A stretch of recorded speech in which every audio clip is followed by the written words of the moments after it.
43 of the CRICKETher Weekly, and it has been quite an eventful week for us.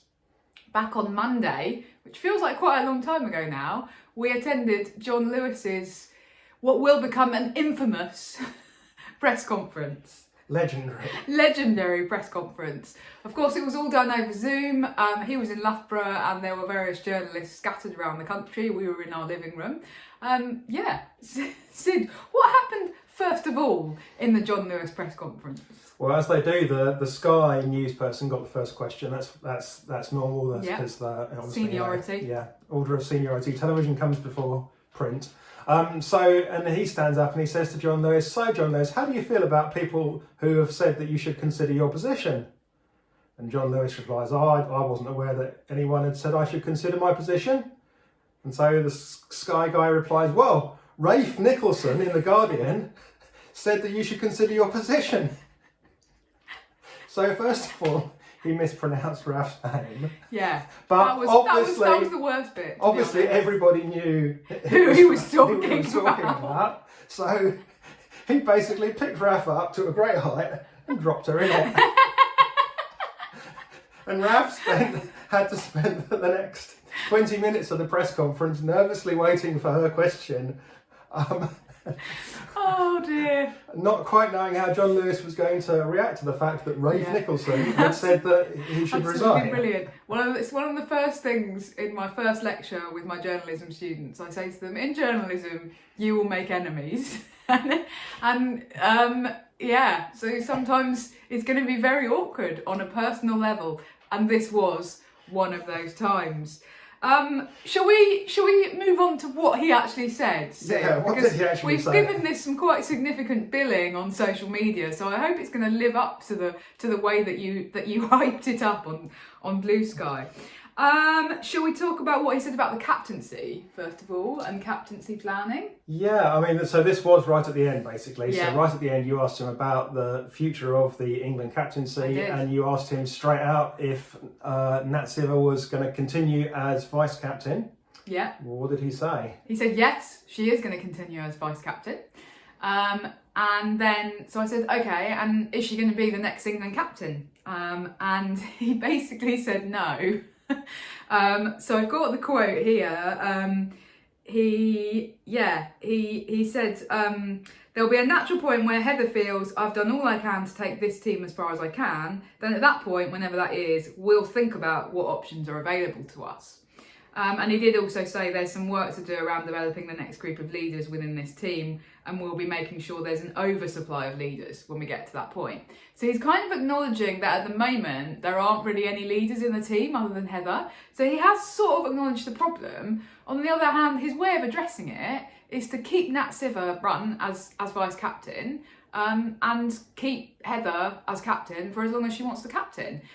So it's very much kind of England not learning from the thing that went wrong yet again, because it just feels to me like, well, they're not making any changes, and also that Heather Knight will continue to be very much in charge and will get to choose when she decides she's had enough of the captaincy. Yeah, I mean, he did pretty much say that, didn't he? He said, well, Heather will choose at the other point at which... But then you asked him directly, so does Heather get to then choose the point at which she retires? Who's making the decision here? Yeah. And at that point, he bristled somewhat. He really bristled. He was really cross about the kind of assumption that it was in Heather Knight's hands, and that she, it's in her gift when she chooses to step down as captaincy. So he sort of denied that, and he said, "Oh no, that's not how it works." But then he repeated the thing again about Heather will. There'll be a natural point where Heather just decides I've done all I can to lead this team, and it's just really weird because it's like he won't admit that she's in charge and it's in her hands and that it's completely up to her, the captaincy, because he feels that he knows that undermines his own authority as coach, but he also can't actually bring himself to lie and to say, oh no, it's up to me whether she stays as captain, because it really isn't. So it was quite an interesting kind of, what do you call it? Like cognitive dissonance, when somebody knows one thing, but is trying to convince you that they believe something else. Trying to convince themselves. They're trying to convince themselves that they believe something else. So it was really a bit strange. And I just found the thing about keeping Nat as vice captain, despite basically saying like, we accept that she hasn't displayed the kind of levels of leadership that we think will be required of a full-time England captain, really frustrating, because we've talked before about the fact that the vice captaincy really should not be treated as just something that you have as a nice little badge that you pin on your cricket jumper. It's actually something that, it's a role that comes with the responsibility and that kind of next generation of the next captain, basically. It's part. You have to be prepared to take on the role of captain, and not, have it thrust upon you and then go, oh God, I don't really want to be doing this right now. So the fact that they're just kind of proceeding as normal is really quite just kicking the can down the road, basically. Yeah, exactly. Now, this wasn't the only awkward line of questioning that Jon Lewis had to face, though, was he? He had to face some awkward questioning from Henry from the Test match special team as well. So Henry Moran asked him about, there's been a general thing that some of the England players perhaps treated the World Cup a little bit like it was an all expenses paid holiday. So Henry Moran asked about, the boat trips and the drinking and the partying, and asked, were these the right things to be doing? And what did Jon Lewis have to say to that? Because that was an uncomfortable line of questioning as well for him, wasn't it? It was an uncomfortable line of questioning. Again, he very vehemently denied that there'd been any issues with behaviour, because that was one of the things that he asked, and he just said no, like that. And he essentially blamed a lot of the kind of furore that there's been about fitness on social media posting.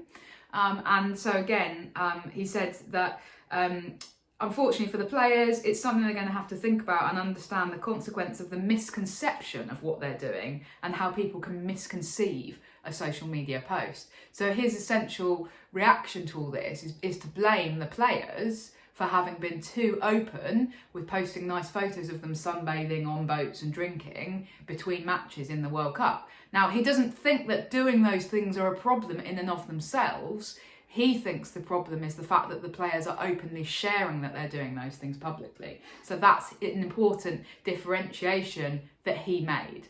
Thought it was very interesting. I mean, the players possibly were a bit naive. Let's be clear that what the players thought they were doing was sharing stuff in what they thought were private Instagram postings. I don't see how they can possibly have thought that. Well, nothing on Instagram is private if you post it to your profile. My understanding is that they had private accounts that they thought weren't public, and that therefore that they could post stuff to these accounts and it wouldn't get out. But to be fair, Sid, you are your age and they are their age, and you cannot tell me that most 20-something young women do not understand that posting something on social media makes it public. That's ridiculous. And so what he's saying is that they were naive to post those things on Instagram, and the boat trips and the drinking and the partying were fine. If only it hadn't emerged that they'd done these things. He's kind of trying to wash his hands of the whole problem as well, isn't he? He's saying, I'm the coach, I handle what happens on the pitch. And if they're going and posting stuff that's giving them a bad reputation and making people question their fitness, then that's not my problem. But my reaction to that is, well, it is your problem. It's certainly the ECB's problem if there's an image problem within English women's cricket, and if people are looking at those posts and going, oh, hang on a minute, they're not really taking it very seriously.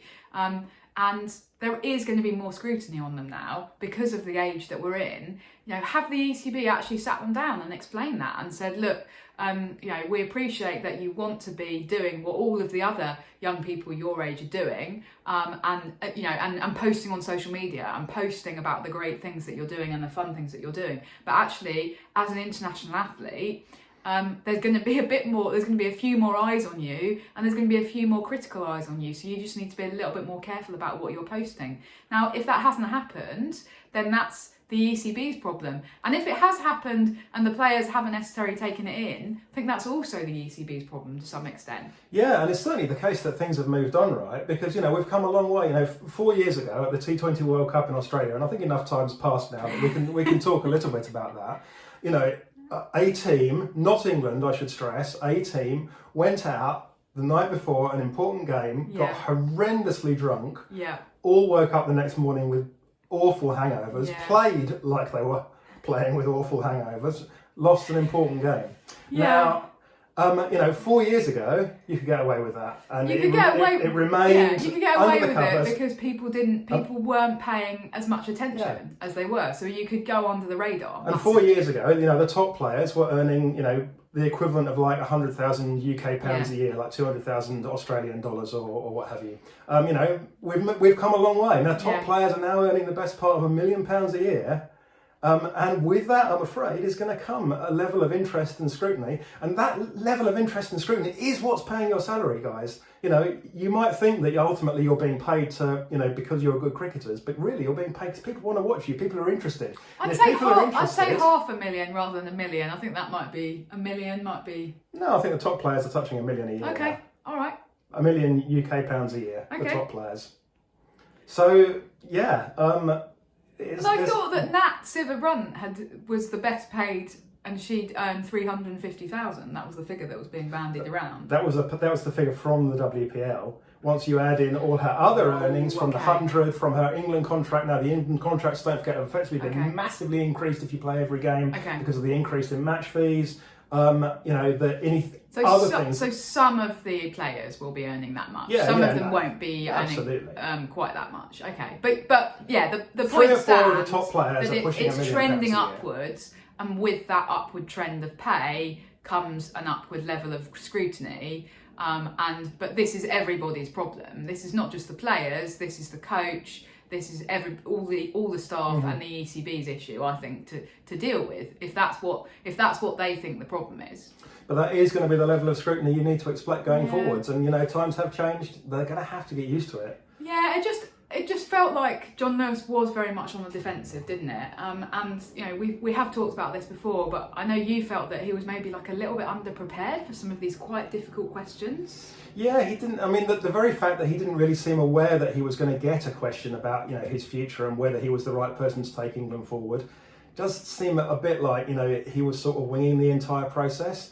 And there does seem to be a bit of theme in England about doing this. It's like, the same thing with the lights, right? They were blaming the lights in the stadium, going, who could have predicted that we'd have these lights in the stadium? How could we possibly have prepared for it? And it's like, well, you could have prepared for these things, but you're always winging it, and then you're blaming someone else, going, we couldn't have prepared for that.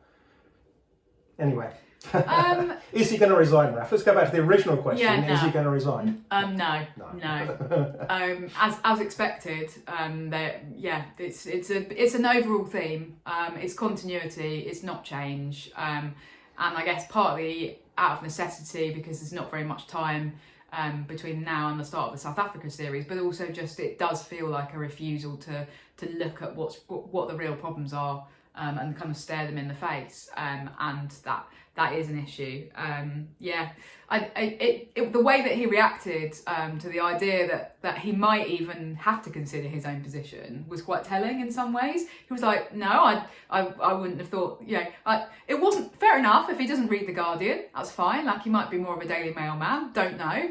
But he didn't even feel that was a question that was fair to ask. That was the impression that was kind of given out. And it's like, but people question the position of the coach in men's cricket at the drop of a hat. It just all feels like a little bit of an under expectation of scrutiny for the players and for the coaching staff. And they've got to realise that we are where we are now. And we can't go back. And that will come with scrutiny. Okay, so that was Monday, Sid. Wow, we're only at Monday and we've done nearly 15 minutes of vodcast. Could be a long one. Tuesday, what did we do on Tuesday, Sid?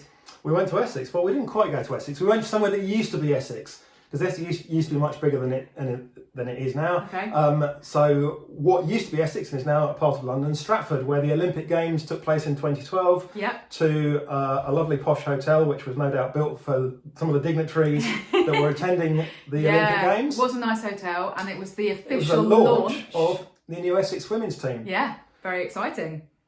So yeah, it was. I thought it was a really positive evening. Actually, I really enjoyed it. It felt like the people at Essex. We spoke to a few of the members of staff there. We spoke to some people at Essex University who are also involved with this bid, because it's kind of almost a joint bid between Essex University and Essex County Cricket Club.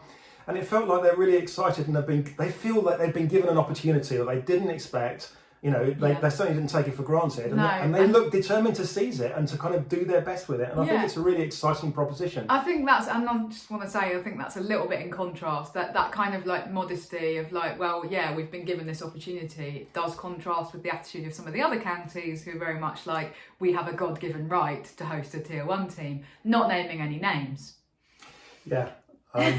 Anyway, the partnership with Essex University is really interesting, isn't it? Because we did get the chance to sit down and interview one of the guys from Essex University, who was actually part of the bidding team who went and faced the dragons of the ECB and presented the bid. And I was actually really interested. I was like, what was it like? He said, oh yeah, it was great, because it felt like they were really engaging with what we were saying. And it feels like that partnership is one of the things that won them the bid. Yeah, it's a really exciting partnership that they're building between Essex County Cricket Club and the University of Essex. The University of Essex actually already run 2 women's sports teams, which is kind of really interesting. So they run a professional volleyball team and a professional women's basketball team, which both compete at the top levels in their particular sports. And so, this is an organisation that already has experience and building fan bases for women's sports, and they get some decent crowds down there in Colchester for those sports. There's not an awful lot competing with them for those kind of public's attention. They've got a very low league football team in Colchester. But it feels not like a lot that else. commercial experience of running women's sports teams was quite significant in terms of what they were able to present a case for hosting a professional women's so that's going to come partly into it. But the other side of it is that they've also got a huge sports science department with lots and lots of research going on, as well as developing the next generation of sports scientists and physios and all that kind of thing, who are very focused on women's sport. So again, the Essex County Cricket Club, and their women's team in particular, have a great chance to take advantage of all the latest developments in sports science, focused specifically on women's sports. So I think it's a fascinating partnership. They're all really excited about it, and that kind of got us really excited about it. So wish them a lot of luck with it. Absolutely. And a semi-promise of that free stash, Sid, to replace your original alliance with the Vipers. Well, you never know. Let's see. No, it was great to be there. Thanks for having us. One thing that Essex don't have, Sid, is any England players, which is interesting, because actually what we've been seeing over the last couple of weeks is obviously the ECB have suddenly said to the counties, now it's okay for you to sign England players. Not quite sure why that process was left until the end, but anyway, here we are, and we've seen some quite high profile moves, and we're also interestingly seeing the bunching of England players at particular counties. So for example, the Blaze / Notts now have 4 England players.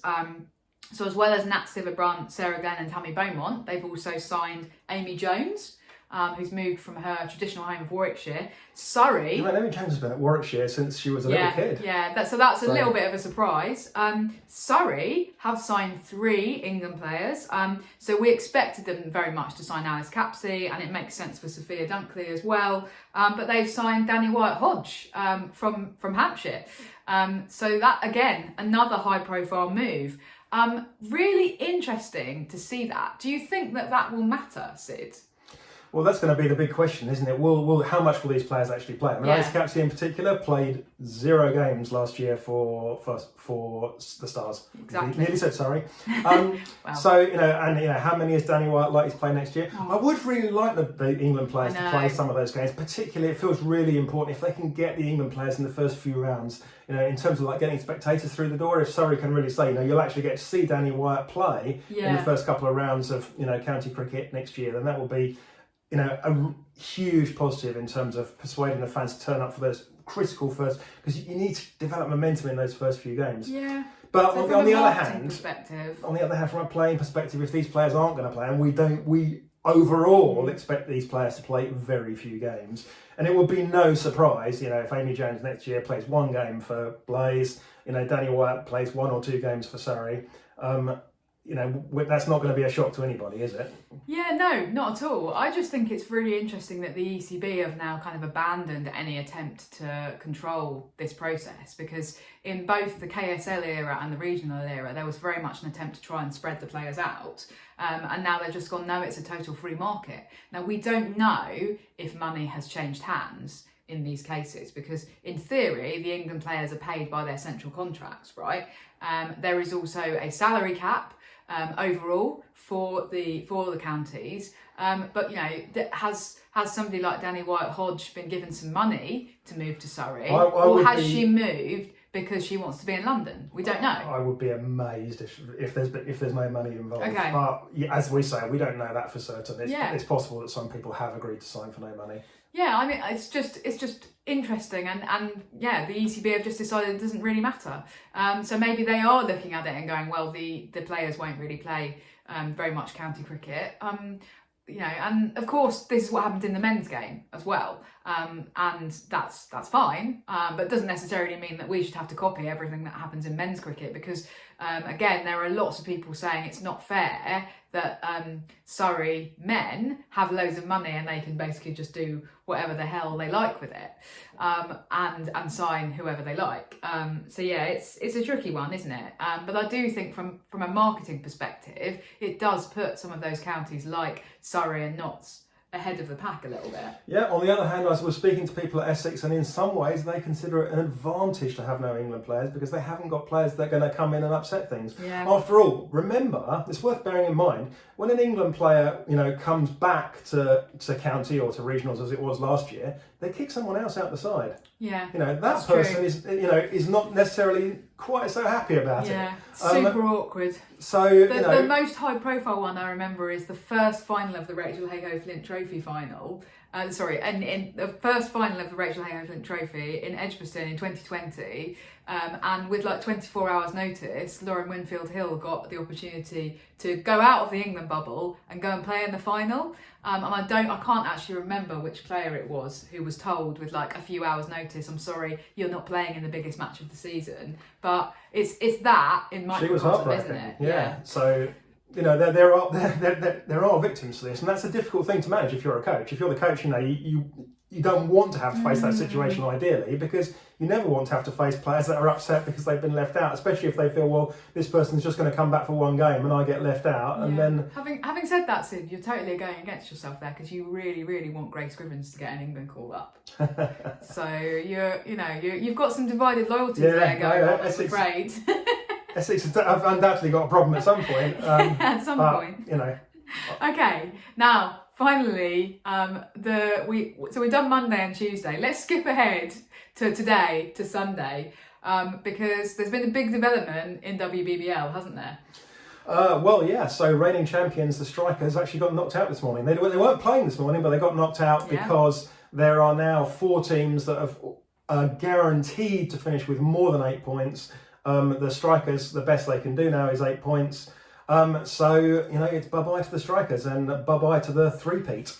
Wow. So it would have been a 3rd title for them. I mean, that's quite something, isn't it? For the reigning champions to be knocked out this early. Yeah, and one of the things is that it hadn't been that bad, actually. Their numbers are okay. At one point last week, they'd hit more runs than any other team in the tournament. Wow. And yet they were at the bottom of the table. So, I mean, their bowling numbers are less good than their batting numbers, but their batting numbers are actually fine. Okay. And their bowling numbers aren't that bad, but they just haven't won games. They've just failed to get over the line, which is a really interesting thing, because it's like that failure to get over the line is often a leadership thing and a team thing. And yet, you'd thought they had the leadership and they had the team, but it has not clicked for them this year. And despite performing reasonably well on the field, they're gone. But at the top of the table, there's still plenty of teams left in it. Yeah. There's still 5 teams competing for first place. Okay. And it's going right down to the wire. Can I just say, we've got to say kudos to Lizelle Lee, who has hit back-to-back hundreds this week, and that's kind of quite rare in any form or format of cricket, which perhaps is also telling, because it seems like some of the internationals in this WBBL are a bit more tired. Lizelle Lee obviously no longer playing for South Africa. Now there's been quite a bit of talk about why she wasn't, given her form in WBBL. But if you're coming into the tournament rested, that can make a difference. She's much fresher than the players that have come from the World Cup. So it's true that she's, people were saying, why isn't she playing for South Africa? But if she'd been playing for South Africa, she'd have been coming in tired from the World Cup. And she might not have been able to do that. Exactly. So yeah, definitely. And some of the other players, Heather Knight was on the player night the other day. She's obviously gone now to South Africa to play for England. She's on the player mic the other night, fielding on the boundary and a couple of big runs on the boundary, and she was struggling to get words out on the player mic because she's tired. Ash Gardner looks tired. That's even before we get to Alyssa Healy. Now we know that Alyssa Healy, was injured during the World Cup. Yeah. And she said it was that interesting thing at the end of the World Cup where she said, I thought I had one game left in me. Yeah. She was like, I can probably do one more game, and she of course didn't play that semi-final. Yeah, and then she was holding out for the final, and she felt in retrospect that it might have been the wrong decision. But what she really needed was a proper rest. Yeah. And she hasn't had a chance. She's had to try and get herself ready for, to play in this WBBL. She's obviously been desperate to play. And they've now had to conclude that, she not only is she not going to, she's not out for the rest of the tournament. And possibly in doubt for the India ODI series. Yeah. So, it just feels like, we've cut down the number of games. So the teams are playing 10 games rather than 14 games. But I'm actually, I was unhappy about this from a sporting perspective because it means you don't play an even number of games. You play some teams twice and some teams only once. But I'm not sure that it's actually helped the players because the top players still look knackered because they've just put everything into the World Cup. Some of the England players might have treated it like a party, but definitely from what we've heard, the Australians didn't. The Australians really took this World Cup very, very seriously. As you would expect, they're a very professional They outfit. worked extremely hard. Yeah. Unsurprisingly, they got to the end of the World Cup and they put everything into it. And now, they come back and within weeks, it's been no rest, no chance to... I think that's the problem, is that shortening the length of the WBBL is one thing, but what you needed was an actual break. Now, here's my suggestion that I will just move very quickly, Sid, that mid-WBBL, you actually have something that you market as the international break. Okay. And it would be perhaps a 2-week period where none of your internationals... and you'd have to debate the specific criteria. It might be anybody who's played an international in the last year or who's played 5 internationals in the last year can't play for that 2-week window. Now, actually, it could be quite cool from a marketing perspective because it's an actual thing then. The international players get a break, but actually then you've got to focus in the marketing on some of your other players. Who are your breakout stars? Yeah, it represents an opportunity for your new players. Yeah, you've also then got to think when you're signing players who isn't going to be playing an international in the next few months, who will be available then for that window. So I think that could be quite cool. Now, the problem that you get is it lengthens the WBBL again, and that was what they were trying to get round. But if you don't build in breaks, then the players are going to fall apart. Yeah, and they don't take breaks either. I mean, that's the thing, because if you're a player, you just feel, a lot of pressure to kind of go from this to this to this to this. Yeah. And knocking 4 games off the WBBL has made no real difference to that. Yeah, exactly.